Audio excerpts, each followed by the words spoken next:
GC News, Bema Ovia Aquaba. I had the latest and hot news in Kwanamidi, Bremo. Noti, so we now subscribe ya, or more than say, we subscribe to the channel. The way I say, we click the subscribe button.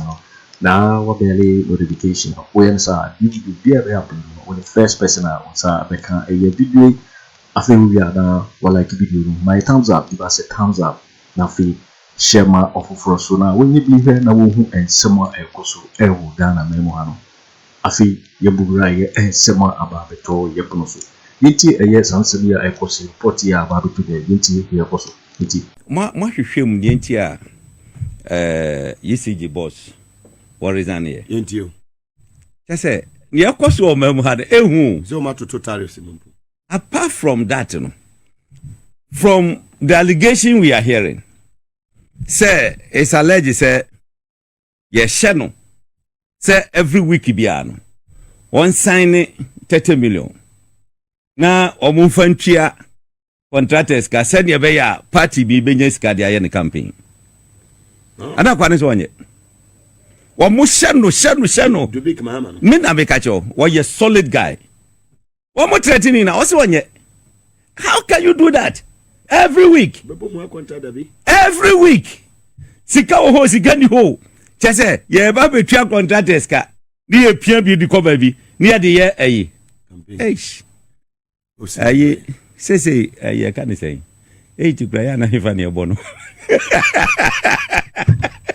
So on dey no. Be say ni Nyankopon ebeye no. E wo krom ha no. Ebe shoko nkrofo. Eti the man do big stood on the ground say no ne principle ya say won wo baba besevu more fire wo mama mebua nkrofo mo mun lutu this nation eti won pene won say eh won pene dia ye beyu won so say won pene ane mo pa mo nsa ake mimpo won say won resign here no was on personal principle because of course eje bibia no betima baba kana bonten won ne je no die ye tete no eh da che mesi aba hwehwe ne mamu hwe Papa Resign ya pe board members in be. I will not be specific. I started for contractors, you know. Mumra ye ba betuatua mo. We are ECG contractor. Look sharp. Because I got 2 months pe. Abai ne de. Wo kwosroba for me besesa. Na omu pia. Na okoko gigi skadi fa ba na se dru ho a who said wonkwa ana okwako answer aye wonkwa na okwako answer eti say ye ba betenase ama banya ka say okay state yi kwan bi da ha say eti resist ebra wonya ready so be resist ska no ebra sika no ni ho say wo betimi sustain that I mean obeden enuti no mafa ho ato tariffs no e ka ho bi eti Abrante no kan no say tomorrow matum no any meters o me de ba ni nyina etwem bibiri nyina ye Bawumia mo ne ade na ye according to the allegation kwan ya ombe fa so ombenye sika ye campaign any ade yes eti Abrante na resign there me to be frank with you me share no face to face that but what it no me hundimu no me hunne that one I can say it on authority me nimu da but for him to stand on that he say I am not going to do it. Me approval. Say every week this is what we are going to use to pay contractors so that you get money to go and then run your campaign there. I will not do it. But why any reasons? One say I don't know. And shada ye say or babeka. Same way edia tuja. So on ye no. Etino. Why no boko? They are more boko. Resign. The most important thing is Resign. He doesn't want to get involved in this kind of you can say dubious activities. Dachi. Ebeti mama na ko akwako jina emrano any adinti no.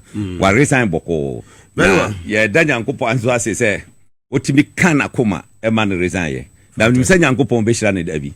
Nyankopon ya dom na dachi bia alanchemanti be di president such a person as so timid in the government because our principle or you be a obey to me akasi yes ade we yes you know but obi obaby a dane ko ye your Mahama so gra won consider sa branch me say am I ho na se ko ho no a won consider me say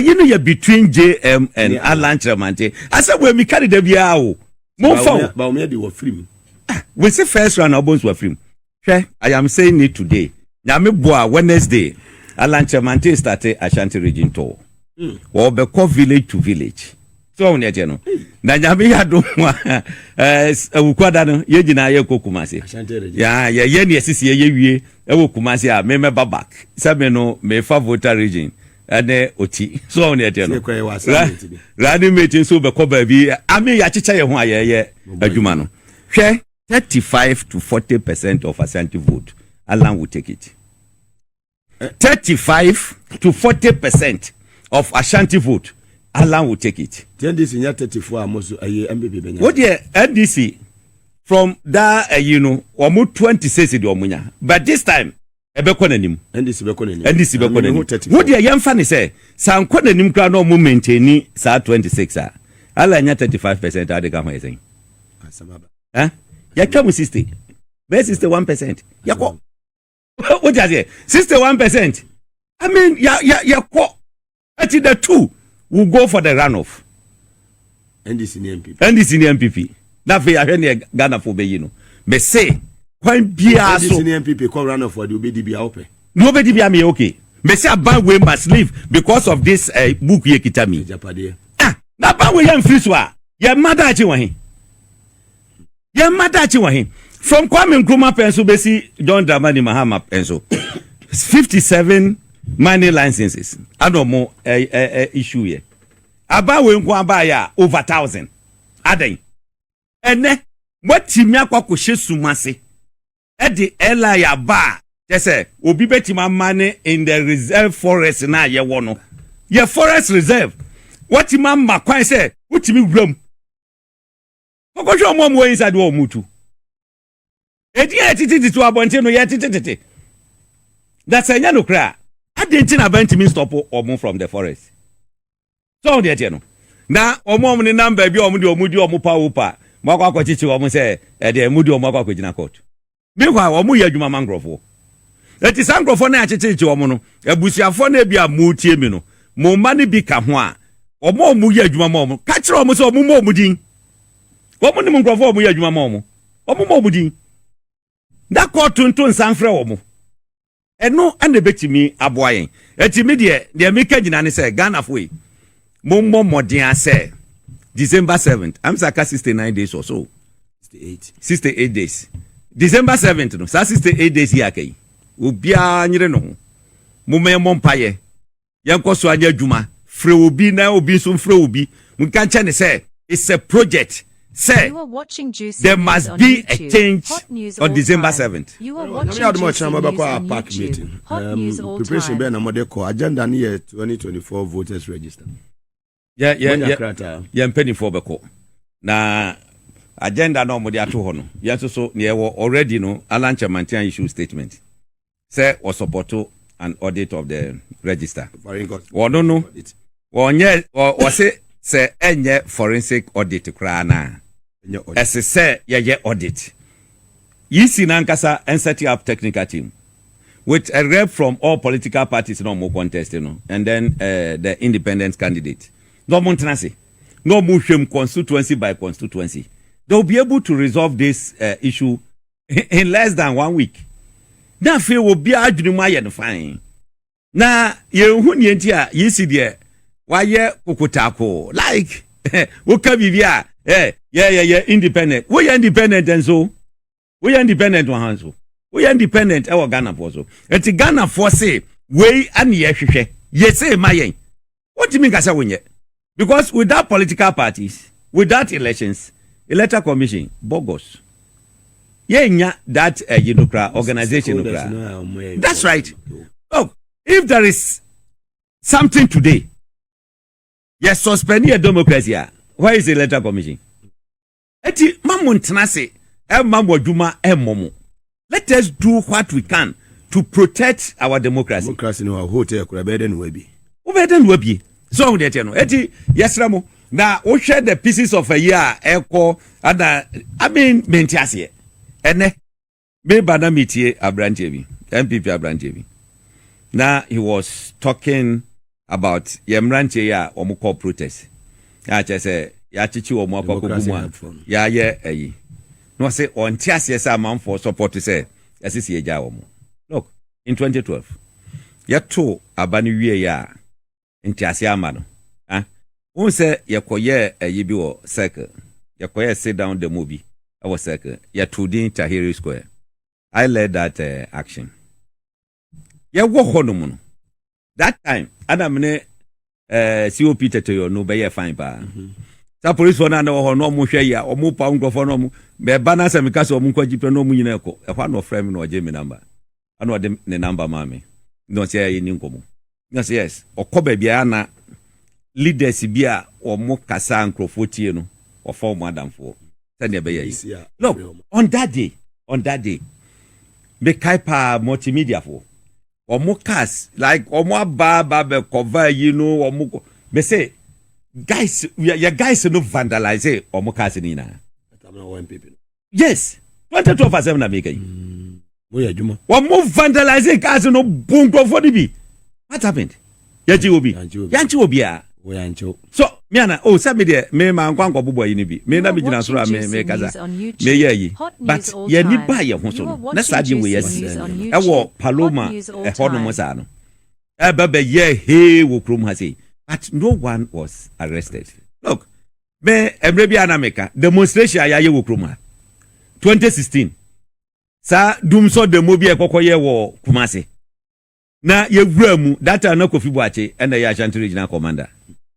Ye mantu strategy bia ye de bed disorganize police for no ye dru adum ebi free ha na ebi free police for no any bomb ho so no no mu hye mfimfin ni akova ni nyina Kofi Boakye say won hu such and disorganize the mosada so ye sheda and ye say ye disorganize wo mokra dia de see ye nchi obi a so de che no e dia de na ye be obi be ye demonstration.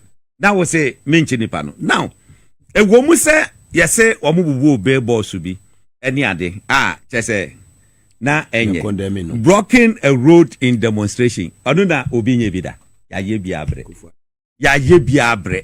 eti we eti me ma on ka say obi ablock road nti no wo che no di ade nti no mo ko demo no e say ohwehwe eti wo wakọ so ade na mankrofo ko demonstration dia na ndi omo ka no nka o ka say okay ade maso anu a kademo no say maso ana me boa nkrofo said the future of the youth yes say the you can say your youth no wo money our future ana me boa now future no ene nsase ene yakwaye ni nsu a ye wo eno no ye future na wo say no na se babnu no say na ye future da wo say ni ye say wo say me declare state of emergency war money areas wo say me yes wo nye that's what sorry say or papa fighting for the future.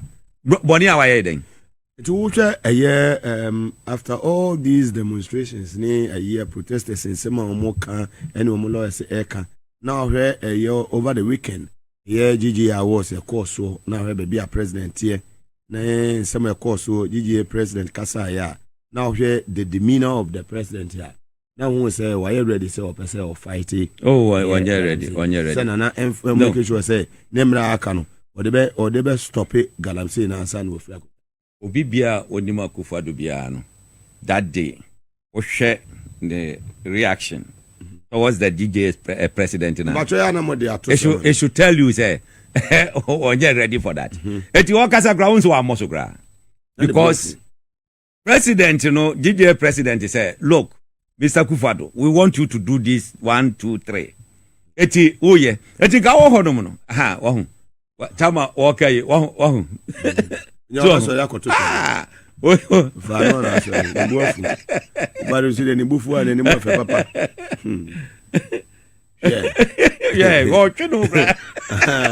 Eze bi o kaka je zo he ono wo se. O twenu gra free no gra. On fe se o be benu po. President onye je kura. Se Yeah. Okasa wienu na okache de say according to Obado Bowodo say state of emergency ni dey say waka ho asem. Anna no wadwa. No benefit. Na Jwa wadwa nyina ni say wa hu sabuku mu 332 companies na nini. Eno obuku do mu no. It won't declare state of emergency. You are watching 332 mining companies. You are watching YouTube. Now, this who say Adenti, Adna Credestar, Wamubetimia issue EI. Say, a month for Betima money in the forest reserve. Adna issue. Ayedindia. Danka Abaya Upese, who protect Yasasi, Eddie Empire. We walk where you can say, EI no. No, Eka Hubi, other way say immediately no, they should revoke it. That's a what Brinu Kromugra. What I say, what money for go, that company way, what more, what would you ever? What would you magu? Etino, one yakra, and now, sir, ye can say, Dimina Nana, ye who or Honomono. Etimedia, may medium say, Ghana for Shenye, Kosunina, the Yakopo Yaduma. Kwan biaso yes say aban sesa December 7th. What year if you just MP Dr. Fie the statement you are making? Awie ma menya kwan e kan no ho asem kakra. Ana odi America e ba so ana o say anya sa na tie. Na ade no o mo twetwa video no no mo de se ani. Ani ono an voice. Waja dum say no voice. Na wase okaba bia mo amuye wonsuo so kra no wase obo omudua mpo ani ade and I'm say hey idea 7 na working. Look, this is an MP in Ashanti region. Ana otumfo say ohene a wo be makwan ama galamsey akoso ayiso no obetu wade so. Na say MP in Ashanti region eko gina ho say galamsey no yentwamu nne yentwamu ntina esi so otumfo make sure say sa branch no walutu ni seat. O say mo twene ba man say. Esi so anya say wo twene keke o esi wo make sure. What make sure? What much if he just saying and making sure say what lose on his seat? Adia fighting to protect. What can what yes silly analysis be? Let me use that word silly. Say Oba Sardin Ghana ye wonsuo eti amanfo kopo wo mo kokoye fishing na omo ye no ye won krofo a wo mo be ye petrolers ne ade eti eno no ade ntina ye nka say ade omo stop fishing kra na mum ye hwe omo ye petrol no na ya yi eti omo so no omo wo kwaye mu a omo no omo ye gold no ade ntina ye ba be ka say omo stop galamsey eti ono ne de enga adwuma wanya de omo be stop ne a stop china because omo stop a omo be lose mining community. So 1 month ago you should start say yes. Look at this nonsense. Yeah? He's a doctor, medical doctor. What the MP 2 times or 3 times? But na dwemu da ho. What ya santimamu? Otumfo say more than there. Wow. No, I just want to know more than there. Otumfo say wa wo yo hene. A wo be make wo be makwan. Abia tu galamsey wo asase no. Wo be tu ade so. Eti wo mu nyina wo mo set up. Ahwe se kwan ben so ne befa. That MP from Ashanti region. That some no kind of total disrespect to Asante. I will be in Kumasi this week. Me just me catch no. Say MP no what disrespect no. What disrespect no. It is so mu take action against him. How can you say that? What you mean atama a tearful interview no? On interview. Yeah. That media nan social media nan me. Okay. Dr. Free no. If you just MP yenti. What's so Eddie got to him for number 1 because he wants us to what? Win. The voice of people is the what? The voice of what? God. You are watching Juicy News on YouTube. Hot news and all the time. Research that you was are done watching Juicy News on YouTube. As of last week showed that time. Aba, we are gaining 18 seats. The national TVs that are here. I am telling you, say Aba at the end of August, the MPP was winning 18 more seats. And the NDC paying for our parliament. We are talking all the time. They are aware. I don't think that Mama so I won't cry. Nobody confusion. Bana man for yen to aba. Oh yeah, dear. said that thing crying. And I almost confuse Obia. Oh, yeah, galamsey. I will swim to galamsey. Small scale mining, community mining, and find galamsey, no. And you're different for Togo for the Burkina before na last month. And this is for Akufo Addo or Fin or Da. Bruh.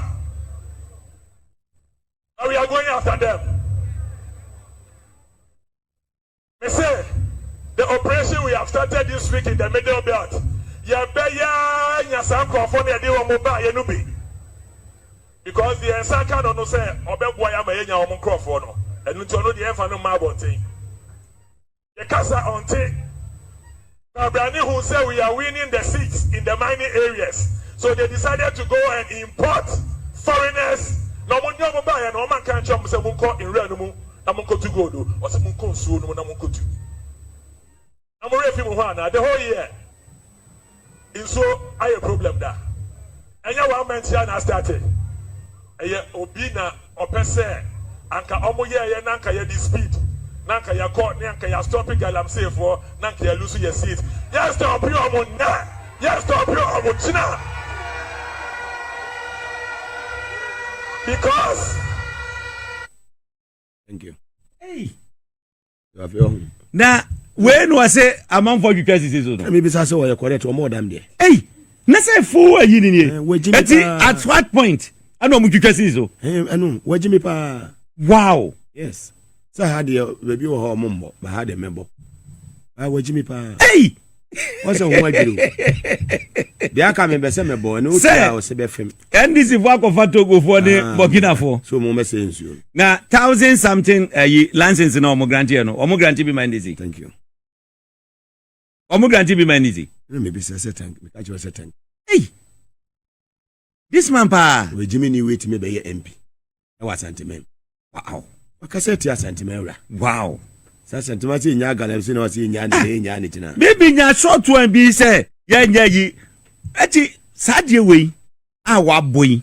At what point? And at which point? Ana omo kati ye edisi so. What ma the whole story. And what conclude? Nya ni ne. Hey. Bedum say asanteman ehemfo no bitie. Mun take asem we serious. Empenya achombia. Because NDC ne kokan ya. Omo aban mu ne de. Ye taxes na eba ni loans ye gigi. Omo timi eye eyi na omo anya bi de agu omo botom. Na omo anya bi e de ahyehyehye ba bi. Na omo anya dollars na egu ho. Na mo ahemfo no so e. Me worry ne say so two for kasa wasantima ma se obi ayede. That's right. So two for kasa galamsey no ahemfo omo wasantima ma omo de omo be wura mu. And they can't two for kasa part of ahafo any eye bono any central nyina no. Na hini eni eden ebu wura ho. Into ohini bia wo se na se a obe go into galamsey no obe yi wakonya. Moye eye a monsane video ya mo boy e mame. Messene amobi a me sure say ebedru ebedru na ho ebedru no honom na juicy news on YouTube. Then they take a decision. Go come next week na dey bia member. As is our body dey bia next week yo dey bia member. How can you say that?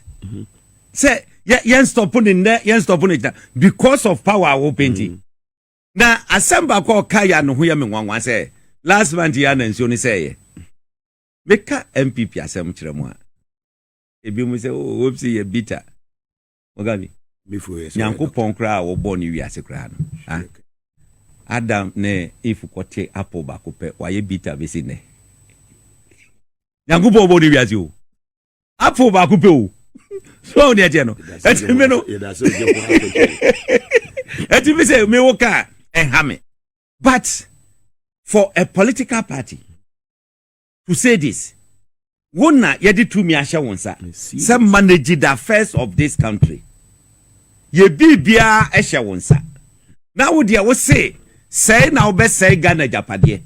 Na manfo kana say wo beta twampoa na wonfa hunkradia na ehu